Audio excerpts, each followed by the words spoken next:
मी तुम्हाला सत्य सांगतोय, मी वडनेरे साहेबांचा कट्टर समर्थक आहे। या मुरबाड विधानसभा मतदारसंघामध्ये आता उच्च शिक्षित तरुण बघितले तर तरुण नोकऱ्या नाही आहेत। आज महाराष्ट्राची परिस्थिती बघितली तर महाराष्ट्रामध्ये महागाई भडकलेली आहे, शेतकरी आत्महत्या करतोय। या सर्व गोष्टींना जबाबदार हे महाराष्ट्राचं सरकार आहे, विरोधी पक्ष आहे। म्हणून आता या दोन्ही पक्षांना लोक कंटाळलेली आहेत। म्हणून येत्या विधानसभेच्या निवडणुकीमध्ये मुरबाड विधानसभा मतदारसंघामध्ये इतिहास घडणार आहे आणि सर्व सुशिक्षित वर्ग वडनेरे साहेबांच्या पाठीशी उभा आहे आणि एक नवीन क्रांती घडणार आहे। आज मी तुम्हाला शब्द देतो, 23 तारखेला गुलाल हा आपलाच असणार आहे।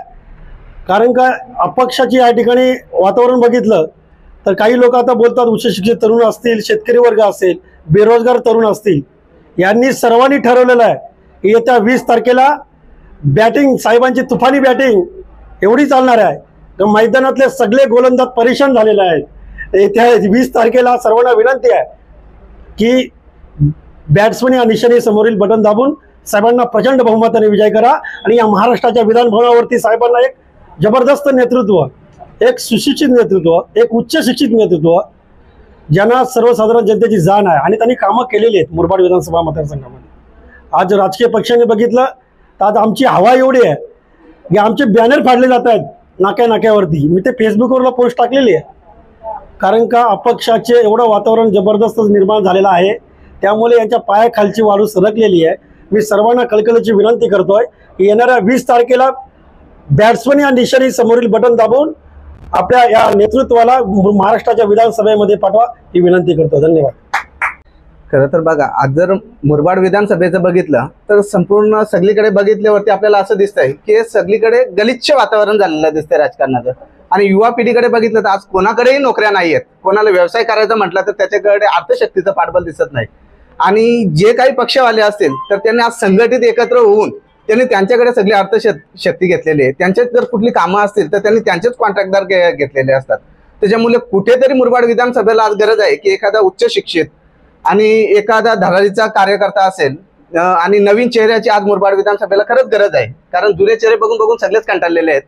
त्याच्यामुळे शैलेश साहेबांचं म्हटलं तर आज आपला अनुक्रमांक हा 8 येतो आणि त्यांची जी फलंदाजीचं जे चिन्ह आहे तर येत्या 20 तारखेला सर्वांनी त्याच फलंदाजीच्या चिन्हासमोरील बटन दाबून त्यांना प्रचंड बहुमताने विजयी करावं, हेच आमचं सर्व युवकांना आणि जनतेला आव्हान असतं।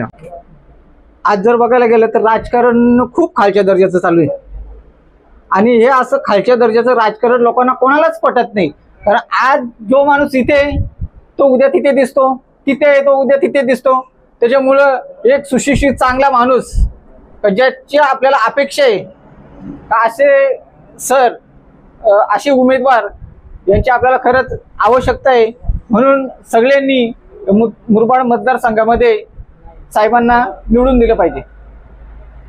निश्चितपणे निवडणुकीच्या वेळेवर देवाणघेवाण केली जाते जनशक्तीची, पण शैलेश वडनेरे यांच्यासोबत जनशक्ती आहे। शैलेश वडनेरे हे सुशिक्षित आहे, सुशिक्षितांना गरज आहे सुशिक्षित उमेदवाराची। याबद्दल काय सांगाल मतदार म्हणून? आज आपण बघतोय की जर 2 जागा जर असतील तर तिथे 2 लाख फॉर्म भरले जातात आणि 2 जागेसाठी ज्याची ओळख असेल आणि ज्याच्याकडे पैसा असेल त्याचेच मुलं तिथे भरती केली जातात। बाकी दुसरे कोणी, म्हणजे किती पैसा असो, शिक्षण असो, याला आता काही महत्त्व उरलेलं नाहीये। आणि म्हणून चांगली गोष्ट म्हणून की कोणाला तरी न्याय द्यायला पाहिजे। जे सुशिक्षित लोक आहेत त्यांना कुठेतरी रोजगार मिळाला पाहिजे। आज आपण बघतोय की शर्यती आल्या, कुठे काही झालं तर पोरं इकडे तिकडे फिरतात। का फिरतात? तर आज त्यांच्याकडे रोजगार नाहीये म्हणून ते फिरतात। आणि म्हणून एक चांगला उमेदवार म्हणून साहेबांची आपल्याला आज गरज आहे।